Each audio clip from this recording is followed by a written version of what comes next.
அமுக்கப்பட்டது, நசுக்கப்பட்டது, பிதுக்கப்பட்டது. உண்மையிலேயே மாரி செல்வராஜா அப்படின்னா இல்ல. எஸ். Hi, hello, welcome. நான் ரோபேன். என்ன மக்கள் எல்லாரும் எப்படி இருக்கீங்க? கண்டிப்பா நல்லா இருப்பீங்க நம்புறேன். எஸ், நான் இன்னைக்கு பார்க்க போற படம் துருவ் விக்ரம், பசுபதி, அழகம் பெருமாள், அனுபவம் பரமேஸ்வரன், ரஜிசா, லால், அமீர் பல்லரோட நடிப்புல, எலியரசோட கேமரால, சக்தியோட எடிட்டிங்ல, நிவாஸ் கே பிரசன்னோட இசையில, மாரி செல்வராஜோட இயக்கத்துல வெளிவந்திருக்கிற பைசன் கால மாடர்ன். வாங்க வீடியோக்குள்ள போகலாம். ஓடியாங்க ஓடியாங்க சோறு ஓடாங்க ஓடியாங்க ஓடியாங்க ஓடியாங்க ஓடியாங்க சோறு ஓடாங்க ஓடியாங்க ஓடியாங்க ஓடியாங்க ஓடியாங்க சோறு ஓடாங்க ஓடியாங்க. பைசன் கால மாடர்ன் படத்தோட கதை என்ன? வழக்கம் போல மாரி செல்வராஜோட அமுக்கப்பட்டோம், நசுக்கப்பட்டோம், பிதுக்கப்பட்டோம் பாணி தானா அப்படின்னு கேட்டீங்கன்னா ஆமா. ஆனா யாருக்கு அப்படின்னா மாரி செல்வராஜுக்கானா இல்ல, அவரோட ஹேட்டருக்கு. எஸ், இந்த படத்தோட ஆடியோ லான்ச்ல சின்ன ஷார்ட்ஸ் வந்து நிறைய வைரல் ஆச்சு. அதுல துருவ் பேசியிருக்கோப்ல, நீங்க என்னோட முன்னாடி வந்த 2 படத்தை பார்க்கலாம் கூட பரவாயில்ல, ஆனா இந்த படத்தை கண்டிப்பா பாருங்க, இதுதான் என்னோட முதல் படம் அப்படின்னு சொல்லிப்பாப்ல. நானும் கூட கலாச்சேன். இந்த இதை இந்த ஏன்னா முதல் 2 படம் எடுத்த 2 பேருமே பெரிய ஜாம்பவான்கள். ஒன்னு டேரக்டர் பாலா, இன்னொன்னு கார்த்திக் சுப்ராஜ். ஆக்சுவலா 2 படம் கிடையாது, 3 படம். வர்மா, ரவி வர்மா, அசோக் வர்மா, இல்ல அரவிந்த் தெரியல, ஓகே 2 வர்மா, ஒரு நான் மகானல்ல. So Girish, 3 directors. அவங்க 3 பேர் மனசுல என்ன நினைச்சிருப்பாங்க? அமை ஜோக் டு யூ, நேனு ஏன்ட்டு இழுச்சு வாயிலுவா அப்படின்னு நினைச்சிருப்பாங்கல்ல. ஆனா நீங்க அந்த அமுக்கப்பட்டோம், நசுக்கப்பட்டோம் மைண்ட் செட்லயே போறீங்க. வழக்கம் போல மகேஸ்வரராஜ் என்னப்பா பேசியிருக்க போறாரு அப்படின்னு நினைச்சு போனீங்க அப்படின்னா உங்களுக்கு இந்த படம் பிடிக்கிறதுக்கான வாய்ப்புகள் கம்மி தான். அதுவே நீங்க கொஞ்சம் ஓப்பன் மைண்டடா போறீங்க அப்படின்னா, இந்த படத்துல பேசப்படுற நுணுக்கமான அரசியல் இருக்குல்ல, அது உங்களுக்கு புரிஞ்சிருச்சு அப்படின்னா ஹே சமப்பா அப்படின்னு சொல்லுவீங்க. எஸ், நான் ரிவ்யூ ஸ்டார்டிங்லேயே சொல்றேன், உண்மையிலேயே படத்துல பேசப்பட்டிருக்க அந்த நுணுக்கமான அரசியல் உங்களுக்கு புரிஞ்சிருச்சுன்னா இந்த படம் கண்டிப்பா உங்களுக்கு பிடிக்கும். என்னோட கேள்விக்குறி என்ன அப்படின்னா, இது சாமானிய மக்களுக்கு புரியுமா? புரிஞ்சிருச்சு அப்படின்னா வேற மாதிரி இந்த படம். எஸ், ஆக்சுவலி துருவ் விக்ரம்க்கு ஒரு மிகப்பெரிய ஹேட்ஸ் ஆஃப் சொல்லி ஆகணும். அவர் அந்த மாதிரி பேசினது கொஞ்சம் தப்பு தானாலும் ஷார்ட்ஸ்ல வந்துச்சு, ஃபுல்லா என்ன பேசினா நமக்கு தெரியாது. ஸோ நம்ம ஜட்ஜ் பண்ணிடக்கூடாது. ஆனா இந்த படத்துல பார்க்கும்போது அவர் போட்டுருக்க அந்த உழைப்பு இருக்குல்ல, ஹேட்ஸ் ஆஃப். மனுஷன் வந்து தன்னோட உயிரை கொடுத்து நடிச்சிருக்காப்புல. இதுக்கு முன்னாடி நான் மகானல்லையோ இல்ல அந்த அரவிந்த் வர்மா, அசோக் வர்மா, அர்ஜுன் ரெட்டிலையோ அந்த எஃபோர்ட் போட்ட மாதிரி இருக்காது. ஏன்னா ஒரு ஹீரோ மெட்டீரியல் மாதிரி, மாஸ் ஹீரோ மாதிரி பண்ணியிருப்பாப்புல. உண்மையா சொல்லப்போனா நம்மளால ஏத்துக்க முடியாம போயிருக்கும். ஆனா இந்த படத்துல ஒரு சாதாரண சாமானியன் நடிச்சிருக்காப்புல. ஆனா படம் முடியும் போது உங்களுக்கு மீது ஒரு கூஸ்பம்ஸ் ஃபீல் வருங்க, இவன் தாண்டா ஹீரோ அப்படின்னு. ஸோ அதுக்காகவே துருவுக்கு ஒரு மிகப்பெரிய ஹேட்ஸ் ஆஃப் சொல்லலாம் இந்த படத்தில் நடிச்சதுக்கு. இந்த படத்துல மாரி செல்வராஜோட ஸ்கிரீன் பிளே தான் இந்த படத்தோட மிகப்பெரிய பக்க படம். ஏன்னா வழக்கம் போல கீழ தெரு, மேல தெரு, வடக்கு தெரு, தெற்கு தெரு, சின்னவன் பெரியவன், இவன் அவனை போட்டு அமுக்குறான், மிதிக்கிறான், பிதுக்கி எப்படி அவன் பேஸ்டா வெளியே வந்து சைன் அடிக்கிறான் அப்படின்னு மாதிரி எடுத்திருந்தார் அப்படின்னா நல்லா இல்லை அப்படின்னு நானே சொல்லியிருப்பேன். பட் ஆனா இது அப்படிப்பட்ட படம் கிடையாது. அந்த பேசப்படுற நுணுக்கமான அரசியல் இருக்குல்ல, உங்களுக்கு புரியுற மாதிரி சொல்லணும் அப்படின்னா படம் பார்த்த விதத்தை உங்களுக்கு எக்ஸ்பிளைன் பண்ணணும்னு தோணுது. படத்தோட கதையை சொல்லவே மாட்டேன், நீங்க போய் பார்த்து என்ஜாய் பண்ணணும். அதான் என்னோட மோட்டிவ். எப்படின்னா படம் ஆரம்பிக்கும் போது பசுபதியோட ஒரு அப்பாவோட ஆங்கிள் ஆரம்பிக்குது. ஆக்சுவலா நம்ம எல்லாரோட அப்பாவுக்கும் சொல்லுவோம், துஷ்டனை பார்த்தா தூர விலகு அப்படின்னு. பட் ஆனா மாரி செல்வராஜுக்கு அது தெரியுமா தெரியாதுன்னு தெரியல. கிட்டத்தட்ட எங்கேயாவது ஒரு பிரச்சனை அப்படின்னா நமக்கு வழக்கமா தியேட்டர்ல கூட கைத்தட்டி கத்தும் போதுதான் சொல்லலாம்ல, கத்தமா பாருங்க அப்படின்னு. அவன் கொஞ்சம் போதையில ரொம்ப ஒரு மாதிரி இருந்தாங்கன்னா வேற வழி இல்லை, நான் முன்னாடி போய் உட்காந்துருவேன், அங்க போய் கத்திக்கிட்டு இருக்கேன். அதுதான் துஷ்டனை பார்த்தா தூர விலகு. அது இந்த படத்துல ரொம்ப அழகா சொல்லியிருக்காப்புல. ஒரு அப்பாவோட ஆங்கிள் ஆரம்பிக்கிற படம். ஆஹா, பசுபதி சொல்றது கரெக்டு தான். ஏன்னா ஒரு ஹீரோ அடிக்கிறான் அப்படின்னா அந்த ஹீரோ அடிக்கிறதுல மோட்டிவ் இல்லை அப்படின்னா தற்கூரி, இதுக்கு தாண்டா அவனை படிக்கணும்னு சொல்றோம். அதுவே அந்த ஹீரோ அடிக்கிற மோட்டிவ் கரெக்டா இருந்து நம்ம மீறி ஒரு கூஸ் பம்ப்ஸ் வரும்ல. நம்ம அப்பாவையோ அக்காவையோ அடிக்கும்போது நம்ம சும்மா வேடிக்கை பாட்டாருமா ஐயான்னு அந்த மொமெண்ட் இருக்குல்ல, அதுதான் நீ தற்கூரியா இல்ல ஹீரோவா அப்படின்னு டிசைட் பண்ணதுல அதை பேசின விதம் இந்த படத்துல ரொம்ப அழகுங்க. அப்படியே அப்பாவோட ஆங்கிள் இருந்து ஆசிரியர் வாத்தியாவோட ஆங்கிள் அந்த படம் மாறும்.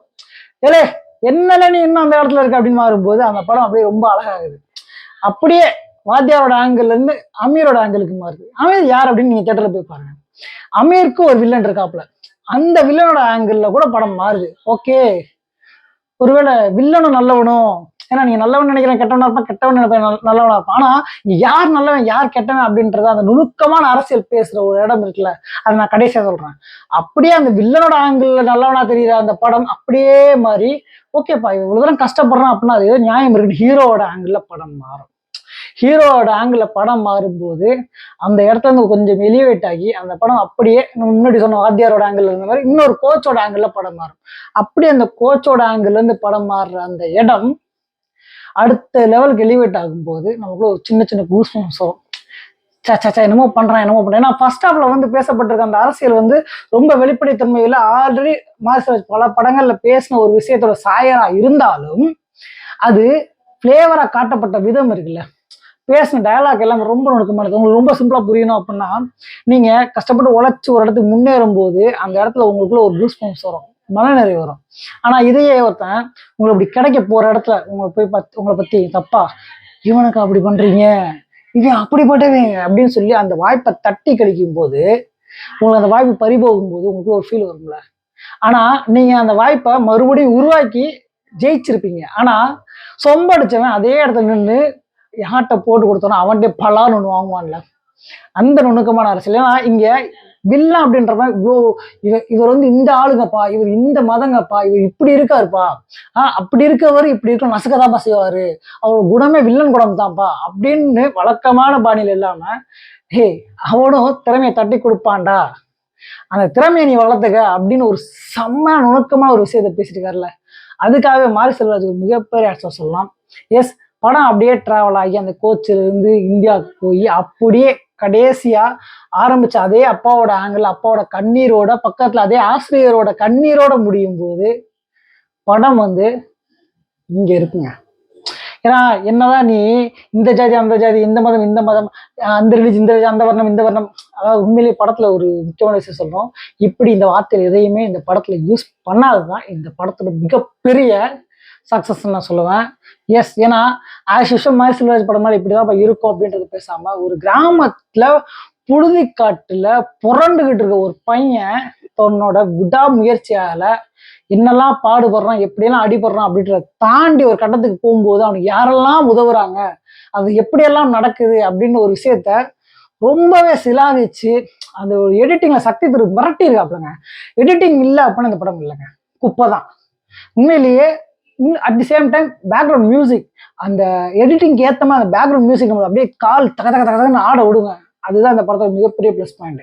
சீரியஸாக ஒரு ஸ்க்ரீன் பிளே இப்படி தான் இருக்குன்னு பிளான் பண்ணி அதுக்கேற்ற மாதிரி எடிட்டிங் பண்ணி அதுக்கேற்ற மியூசிக் பண்ணாதான் இந்த படத்தோட மிகப்பெரிய ப்ளஸ் பாயிண்ட். அது மட்டும் இல்லை அப்படின்னா இந்த படம் குப்பை தான்.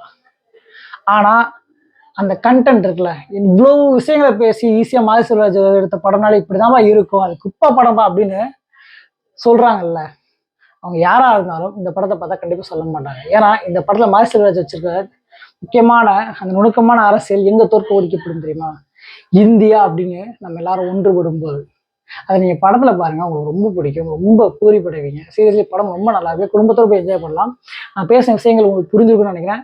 நான் இன்னும் டீப்பா படத்துல சொல்லிட்டேன் அப்படின்னா உங்களுக்கு படம் வந்து அந்த ஒரு ஃபிளேவரை நீங்க மிஸ் பண்ணிருக்கீங்க.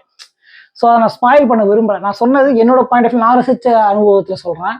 ஸோ நீங்கள் ஒரு பாயிண்ட் ஆஃப் வியூ பார்க்கலாம், உங்களுக்கு சில விஷயங்கள் குறைகளாக பண்ணலாம், குறைகள் இருக்குதான்.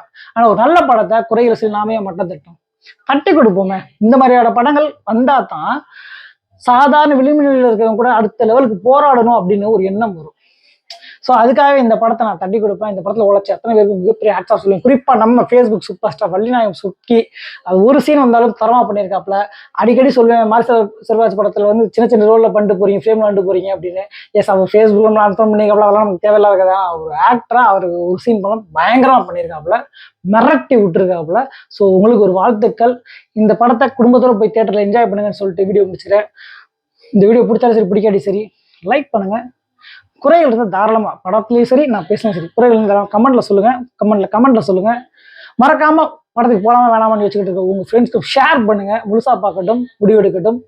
ஸோ மறக்காம உங்க ராபினோட நம்ம ஊர்ல சேனல் சப்ஸ்கிரைப் பண்ணி பில் பண்ண திருக்கி விடுங்க. Until Babai signing from this is Robin and பின் காதலன் பாபாய்.